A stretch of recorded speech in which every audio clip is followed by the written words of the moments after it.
to the Quiet Warrior Show, where we help top leaders find their pathway to incredible success and a lifetime of happiness. Here is your host, Tom Dutta, the Quiet Warrior.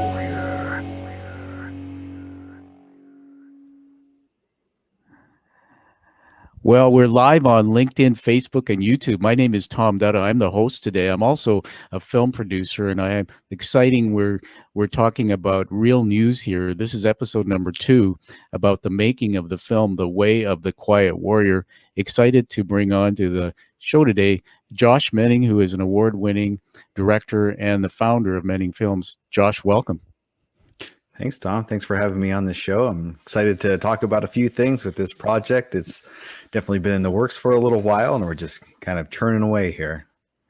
That's awesome. Well, I want to just build you up a bit there. Everybody, Josh is an award-winning director. We don't say that lightly. You can take a look at his website. He's done multiple films. Josh, we're going to ask you to brag a bit and tell us about a couple of those titles. One recently came out, Song of the Tree Frogs. These are films, everybody, that have won some international recognition, have been nominated. There's awards, and there's a lot more to what's coming up. And so, Josh, I'm going to just turn the spotlight on you now and maybe just tell us about why you got into the film industry. Sure. Yeah. So my wife and I, as you can see, whoops, right here, wrong side here. So we've been wedding photographers since 2011, and it was just something that we had interest in. We never really had any formal training in photography. So we had a successful wedding photography business, still going now. Excuse me.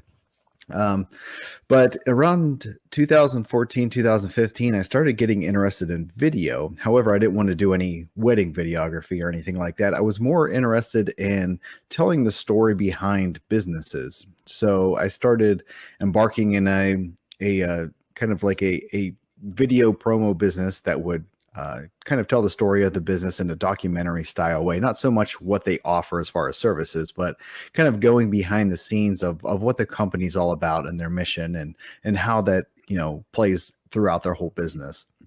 So I did a couple of videos for that. But then I started getting interested in possibly shooting a film.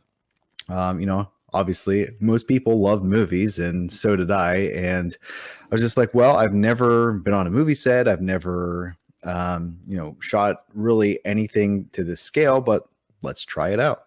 So I wrote a script. Again, never had any formal training with that. But so I produced this short film. We filmed it in 3 days. It was just a story about some local legends. It's a supernatural thriller.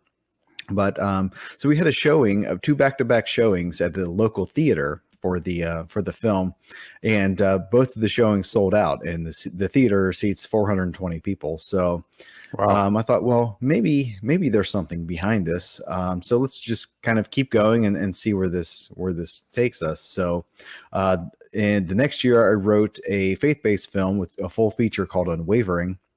And that won numerous awards at the Christian Film Festival. And so from there, I just kind of kept going and kept learning and, taking on a bunch of material that I could to kind of really understand the movie business. Because at that same time with that movie Unwavering, this distribution deal that I signed wasn't a very good distribution deal, very naive to the whole distribution side of things. So that was a huge learning step for me, getting into you have the creative side of the business, which is great. Making the film, all the ideas, the stories, the actors, the effects, all that stuff. It's, that side is great. However, if you can't keep going on the business side of things, then, your expensive hobby soon starts to run out of money. Yeah, I want to just jump in there and talk about that for a minute. That I think in every sector, we'll talk about me in a moment too, that there's bad actors, no pun intended. Mm-hmm. And I think that's one of the things that in this industry I've realized. I've talked to many people, and there are several stories of things going wrong. And in my choice, looking for a film company to work with in the project we're talking about, it was really important about integrity and trust. Mhm. And also, you are in a world where you're married to someone who's a lawyer. I know she's a prosecutor, but I mean, when you have somebody as a professional who comes from the side of integrity, it's always a benefit. So I want to talk about just your passion of filmmaking before we get into screenplay. That how did you teach yourself? Did you go to film school to learn? Because I'm just going to say something here that's going to honor the work you've done. Mhm. I watched a film, everybody, called Gateway to Hope that Josh Menning produced, and it set my soul on fire. It was about the opioid crisis, which is on our streets in Vancouver, British Columbia here. Josh is in Ohio. And what I saw in the film was mesmerizing. I mean, the quality of it, the way it was put together. And I knew that there was something special about the eye behind the camera. I'm a dreamer, and I think filmmaking to me is about dreams coming true. How did you learn? Did you go to film school, or are you self-taught? So yeah, basically, I didn't go to any school or anything like that. I did have a couple of online courses that I went through to again understand lighting for film, stories, and so. And as you mentioned, Gateway to Hope, which thanks for the kind words. Definitely appreciate that. I started seeing that how much a story can impact somebody's life, and with Gateway to Hope, to see how these former addicts totally overcame heroin addiction, and just kind of a segment on that. My whole goal for that was to help one person completely break the addiction. So on the grand premiere that we had, there was a girl who stood up in the theater, same theater that I had the first showing of the other film, and she said that she struggled for addiction for many years. And basically 2 weeks later, she filled out the paperwork and went away for 12 months to completely go and get completely clean. So Wow. still to this day, we're having people call. We mentioned some of the help that is available, but we've had people all across the country. We've had people from the UK calling. This one guy sent his daughter locally here to go to a freedom home to totally cure her addiction. So that has had a huge impact on people. So with that, getting into the narrative side of films, that video and film is one of the biggest influences, if not the most, that could influence the world.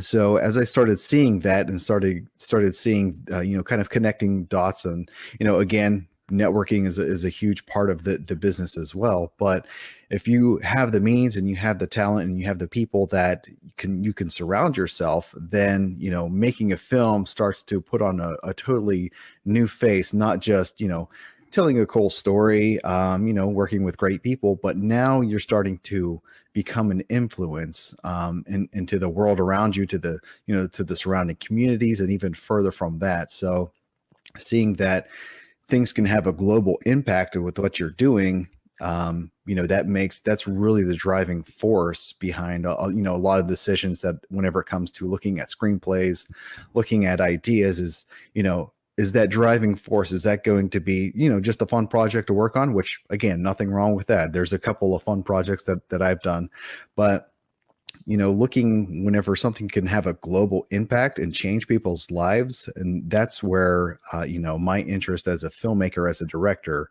that's where it kind of keeps the passion, keeps the fire going. Yeah, I think that's awesome. And everybody, that's one of the reasons why we connected, because all the work I do in my platform, Josh, as you know, is about a global impact. From doing a TED Talk to writing a book, I don't do anything unless it's purposeful to change or make a shift in thinking and help. I always say help one person at a time. I was looking for a global platform, the next level, to take all the work I've done, and through a series of, I guess I'll call it fortuitous intersections, you and I met. I just want to mention that for a minute. A good friend of ours, he's a film producer working in this film, John Kitson. John read my book. He's a fellow author. Our books had similarities in the storyline right up front. And I think John introduced me to you, Josh, and part of that was for you to come on my radio show and talk about Gateway to Hope. And a year or so later, the idea in my head that, hey, wait a minute, we have something in the Way of the Quiet Warrior Let's try it on, see what Josh might think. So let's jump to that now. Let's talk about that. What I'm in the publishing industry as well. Thousands of manuscripts are presented to publishers. Less than 1% get chosen. Why did you chose the Way of the Quiet Warrior? Tell us about the background and your thinking.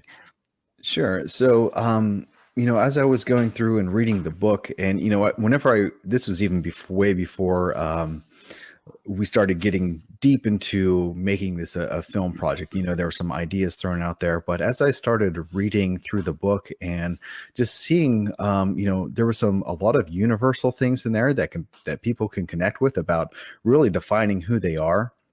But with the little stories that were inside of the book, I really connected with those. So as I got to talk to Tom and hearing a lot more about those stories and what they meant to him and what they're truly about, that's whenever I started getting super interested in this. And being a business owner myself, putting a face on with social media or whatever platform that we always try to put like the highlight reel, just so that people don't necessarily see the normal everyday life, because a lot of the times people, I guess, tend to shake that off or not be totally interested in that. However, we started seeing something whenever we would post a little bit more personal items, personal blogs with our photography business about ourselves, about our lives, then people started connecting with that because you can go look at any photographer,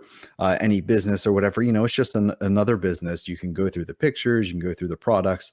But once you start to connect with that person on a personal level, then I think emotionally that helps you to connect a lot more and helps you to see the world through their eyes. So going through the Way the Quiet Warrior book, I started seeing, some of those situations. And after receiving a binder from you, Tom, about, the stories and how they met and how they impacted your life at that time, then I, again, started seeing the world through your eyes. And that's what I think a lot of the times people fall short and, are quick to judge people because it's hard to see what they're going through, which, granted, is a difficult thing. So as we kind of kept driving and looking into the story and dissecting things, it just, wow, it could have such a great impact on people that are truly struggling with a mental illness, or just, maybe it's not totally severe to where they need medical help or anything like that. But what a way that we could kind of change the perspective and change the view that people that are going through things maybe personally that they haven't even talked to anybody about, maybe this is an opportunity where they could reach out to really resolve some of the issues that they're having, or just, again, business owners and people not being afraid to say, hey, I'm not okay. So as we kept diving into this project, all those things kind of came a lot more prevalent for me. So just I forget what their original question is, but I kept going on there. But no, that's inside the mind of a creative man. I mean, where our brains are three-dimensional. So now I want to just talk about the book, and this is unique for me. Everybody, I'm a little vulnerable because I'm speaking about myself in my book, and I don't like to brag about the work I've done. I'd rather you read it. But for all my fans, we've come together in partnership here, Josh, Mending Films, and Create, my company, to do this. And I wouldn't go with any other director unless they bought into me. And Josh, that's one of the things when I publish my book, a lot of people don't know this, but in the pub industry, the publishers buy you before your book. And the other thing that they put you to a high test, if you self-publish, it's easier, you can get it out there. But they say, tell us about your platform. And I always wondered why, but published books don't make money unless they sell. And so they wanted to know about my platform. And when I started explaining that I was just an average guy who got into business and became a high-level executive, but then I shifted and built a platform of social media and a book and a website and a radio show, and I started having an international impact. That's what the publisher wants, because then they don't market the book, you do. And so I started getting excited about how do I take the book to another level? The book itself is really about a young boy, a story of a young boy who learned the wrong rules in his childhood and took those into life to become a leader, a husband, a father. And as he went through life, he started experiencing, I'll just use the term wolves in his head, eating away at his mind. And he saw the world through a different lens, as the world really wasn't. But he didn't know his story was unique. He thought everybody's world was like his. And he started stumbling and falling along the way. But on the outside, people were looking at him as somebody who was ultra successful. And so the 10-year journey to write the book was all about how to, deal with those wolves, how to get unstuck and maybe make some shifts to change the rules and learn how to live and learn how to be happy and more successful. The threads in the story, as you've been getting at, are mental health. There's addiction. There's things about leadership and things about marriage and divorce and loss of a child. And every aspect you can think of is wired into the stories within The Way of the Quiet Warrior. But it helps you go from the dark side to the other side to emerge victorious. The one piece that was missing when I wrote the book was my father was still alive. He hadn't passed yet. And I hadn't dug deep enough into what faith was, understanding that there was another element of becoming unstuck. And that was, finding faith. So this all came together. So everybody, I'm dripping on you. We're not going to give away the screenplay, but I needed a place to go where there are creative minds, more creative than me, that could take it and turn it into something. So let's get into the screenplay. Josh, I know we're not going to give it away, but how do you just talk it as? How do you create a screenplay from beginning to end? What's the process? And talk about what we've done. Yeah. So normally the way that I create a screenplay is I kind of have this kind of basis of the story structure, and I'm not sure where I found it, but it basically it talks about beats, and I'm sure if you screenwriters are watching this, or even authors and writers, that for a film to truly make sense throughout the whole story, you should have 15 main beats and altogether 40 beats. So what that means is I normally do an outline of, kind of introducing the story, what the characters are going through, their present situation, and the problem that they're struggling with. And then, of course, you go through with the different events, the different catalysts and whatnot, and, getting to the point of where we're reaching the peak or the climax of the story, and then also our resolution. So for the most part, I mainly stick to that 15 main beat structure and then fill in the other beats to have a total of 40 beats and main points of the story. So then I normally will take that and then start to write the dialogue, start to write the action to create the screenplay. So with Tom's story, it's a little bit different because, this is based on his life and actual events. So I took that same structure and then started putting the timeline of events into the outline, so that whenever myself and John's the one that has been writing the screenplay and putting this together. So as we had that main outline, we started to see, okay, how do we kind of bounce back and forth from, in a chronological order without, being too confusing. So we know how it begins, we know where the middle is, we know where 3/4, and we know how it ends. So how do we fill, the rest of the gaps, and how does that all make sense into a screenplay? So that's kind of been the process that we've been going through. And, we've had many Zoom meetings. John and I have met in person to talk about different ideas. And John has done a great job to assemble all of this information and put it into the screenplay that we have now. And the way that he kind of goes from the flashbacks to the present day is a really cool way. And it with that, there's a theme that's tied from the beginning all the way through the end, which again keeps the story going and keeps everything driving. But yeah, so that's kind of the normal process, is doing it. I do an outline first with the 15 main beats, fill in the other beats, so I have a total of 40, and then start to develop the action and the dialogue. Yeah, it's fantastic. I'll take a minute to honor John again. John, everybody, if you can imagine taking a binder that's about 4 inches thick and then a ton of information plus a book. And I actually took the Way of the Quiet Warrior book and rewrote the fable chapters in it, which were actual real stories that we fictionalized to protect identity, and gave all that to Josh and John, and turning it into a screenplay is just an incredible amount of work. And in going back and forth in the editing process, it was very exhilarating, Josh, but it was also at times painful, because when you're looking at something about your life, you're reading and reliving it. And I got more excited. I want to just throw this out there for you to riff on that. I think I told you that I watched a film by Elton John called Rocket Man, and I'm a big film watcher, and I'm very creative in my mind, I think. And he had highs and lows in the film, but one of the things I've seen is some films are done very poorly, where the lows are so low that the audience wants to turn it off. They can't get through that. And in my recent TED Talk, I was coached about the effect of humor and why it's needed in whether it's a film or a production like a TED Talk, to allow us to release off the edge of our seats and then receive more.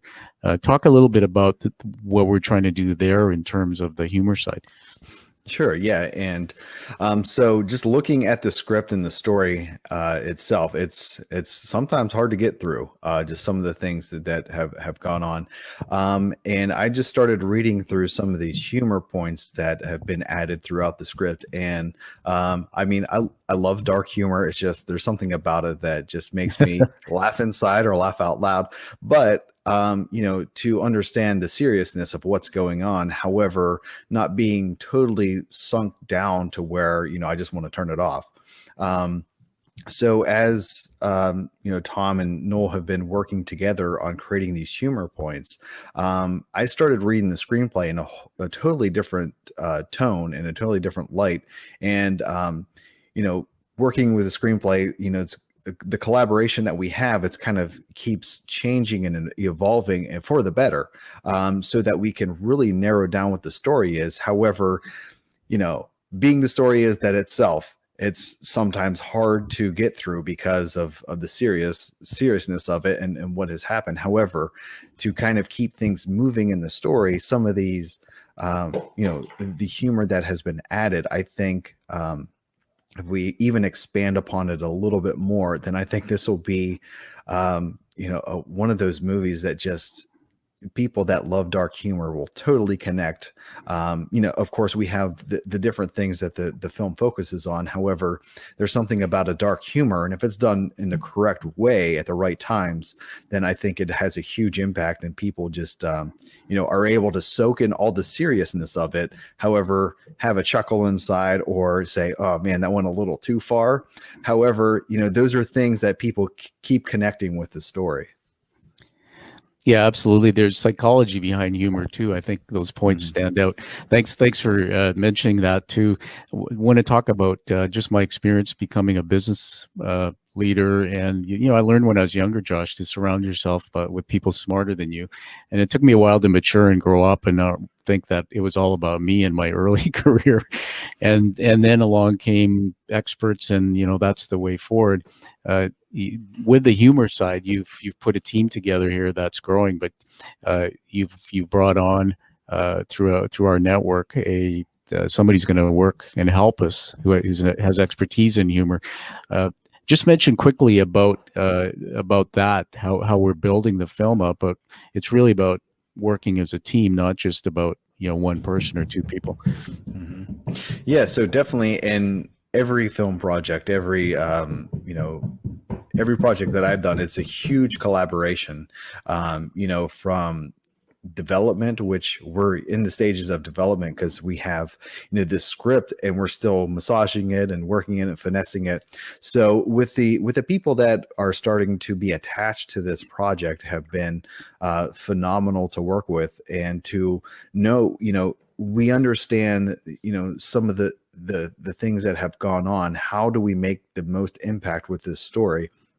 So with the collaboration between, there's 4 or 5 of us right now looking at the script, looking at different things, again, making sure that, we want to stay true to the story. However, how do we make this be the most impactful film, and how do we keep it interesting and just keep everything driving all the way to the end, and just kind of keep people on the edge of their seats, kind of have them sit back a little bit, have a little chuckle, but then again, just understand that there's a message there and people will connect with that. So I think the people that we have in collaboration understand what that message is, and that as we keep kind of hashing things out with the script, everybody that's connected so far, just kind of, everybody's getting in sync, kind of hitting in those same gears. So whenever we get into the pre-production phase, and really starting to make this thing happen, then, this machine, filmmaking is looked at as a machine a lot of times. And if it's not a well-oiled machine, whenever we get to production, then obviously the machine can fall flat if it's not properly lubricated. So I think at the point where we are now with connecting the people, connecting the gears, starting to put the oil on those gears, then whenever we hit to pre-production and the production, it'll really go. Yeah, I love the metaphor. It's almost like riding a bicycle to me. Mm-hmm. And about the part of that story. It brought me back to no, not intended, right? Right. Thank you, Josh, for that magic moment. Yeah. Everybody, you won't know what we're talking about till you see the film evolve. So I just want to, kind of get everybody excited that the next episode of Real News, this is the second one, will be, I'm going to bringing you back on, Josh. I don't think I said that yet, but in February, with the fellow that we're working with on the humor side, and just have a conversation about that. What I want to do is, we have about 4 minutes before we wrap up on this, is just ask you about the next steps. I mean, just realize people watching this maybe don't know about filmmaking. Mm-hmm. I'm learning all this, but we're at the first stage of screenplay. What comes next? So yeah, after we're totally locked in with the screenplay, where everybody's in approval, we have the final edits in place, then normally what I do is I'll start to break down the script. So I'll go from the beginning all the way to the end, break down all the different items. There can be, other positions, whether it's assistant director, line producer, a whole bunch of other people that can do this type of work. However, what we do is each scene, each thing that's going on, whether we're at a certain location, there's certain set dressing, there's wardrobe, there's characters, there's different props that we need. We have different locations. So all of that, I take the script to break that down so we can kind of get basically a line item of all the elements of the film. So from that breakdown, we can then go into developing our budget on some of the items that will be locked in place, the for sure items that we know how much will cost. Then we can start looking at the different actors, the different people associated with the film, and see where their day rate or what their amount usually is. So then we can kind of incorporate that into the budget. So then after we, kind of lock down what our budget is, then obviously the next step is to secure the financing. And then in that same time, we go about pre-production as far as scouting locations, start talking with some actors and kind of narrowing down the cast and the crew. As far as gathering the materials with props, any set dressing that we do, wardrobe designers, I mean, the list can kind of go on and on. So, but the next step is to break down the script so we can develop the budget. Then we can have a huge, game plan to go from there, because the script is basically the Bible of the film. And usually with that breakdown, whenever I go to film a scene or when we go into a day of production, I have a breakdown list of everything that we're filming that day, and the props, the wardrobe, the whole 9 yards. So this next step is probably one of the most crucial steps of the whole process, because it's the whole game plan, the whole Bible for the entire pre-production all the way into post-production. So that will be the next step after everything's locked in with the script. Yeah, I'm very excited about it. Just a couple of things to add there. We're honored that you've made a decision to look to filming in Canada, not just the U.S. Being a Canadian, tell us just quickly what you see in our country, because you've seen some of the visual things I've shown you. Obviously, I'm a Canadian, so the culture in the film needs to be there. Sure, and I've definitely seen. I've only been in Canada once, and that was Niagara Falls. So for whatever that vision is, but obviously seeing different films and different movies that have been shot up there, and just the backdrop up there, and it's totally interesting to me. To go up there and to be able to film something with the landscape and the people, it gets me really excited that it's something different other than United States. However, the United States is really awesome, but having the opportunity to go up into Canada will be a really cool experience. Yes, the United States is very awesome. Thank you. We're your biggest neighbors, and Canada is very awesome as well. I think we agree on that. Josh and I talked about this, everybody, that, my dreams are big with this film. It's not about me, but it's about creating an epic film, and I don't use that lightly. In fact, I said to myself, Josh, before we talked about this, that if the director that chooses me doesn't want to think that big, then it's not for me. This is a film that will create a legacy, but we want it to touch people around the world. And the only way I felt that it can do that, and correct me if I'm wrong, is the film needs to move. It needs to be seen. It needs to be out there. And from all the films I've watched, anything with spectacular scenery, incredible acting, incredible directing, and music, amazing music. I remember all that stuff, and I want to go back, and films that can put me into the journey and at the edge of my seat. Films, particularly sometimes that have imagery where I've never been in the world, and it makes me want to come back and see it again. That's the look and feel that I wanted, and I think you and I connected very well on that dream. We dream big, and we look to get funding, and then we go from there. If we have to adjust, we adjust. Josh, as we wrap up here, I want to just ask you the last question here is just anything you want to tell the audience about the COVID-19 and the timing of filming, how that's impacting your world. Yeah, so unfortunately, last year there were a couple of different projects that we were going to take on. One was a television pilot, a couple of films. However, everything has been on hold for now, on standby, just because every time I've tried to start scheduling things, then the lockdowns get a little bit tighter. And some of the restrictions with some of the unions, it kind of makes, being an independent filmmaker really hard to do a production without, being worried about following all these regulations and not focusing on the story. So with that in mind, as things are rolling out with the vaccines and just kind of, the way that the world is just it's such a strange time to, look at these projects and knowing what you want to do with them or the potential that they have. However, that kind of is put on the side burner because with the uncertainty, it's just really hard to start locking things in. And I've definitely realized that this past year with, I've tried to force getting things to be done, but the more and more I did that, the more and more they got pulled back. So I think it's definitely a time that God's trying to remind us to trust in Him and trust in His timing. And I'm definitely doing that now and not trying to force anything or to get anything totally concrete as far as production goes until things are more in the clear. Yeah, thank you very much. In every business, there's challenges. I was meeting with a group yesterday and having to pivot and take their business online. Let me just say this about the positive I think about that. The more people have been out of theaters and isolated at home, the more the industry struggle to move forward. When it finally does, there's going to be a huge tsunami of interested people wanting to see films and debuts. It's going to be incredible. I think you're right. We're going to step into this incredible arena, and this film is going to have a lot of opportunity when it debuts. Everybody, we're going to be doing another Real News. I'll have Josh back. We'll have a fellow named Noel Bentley with us about the humor in the film.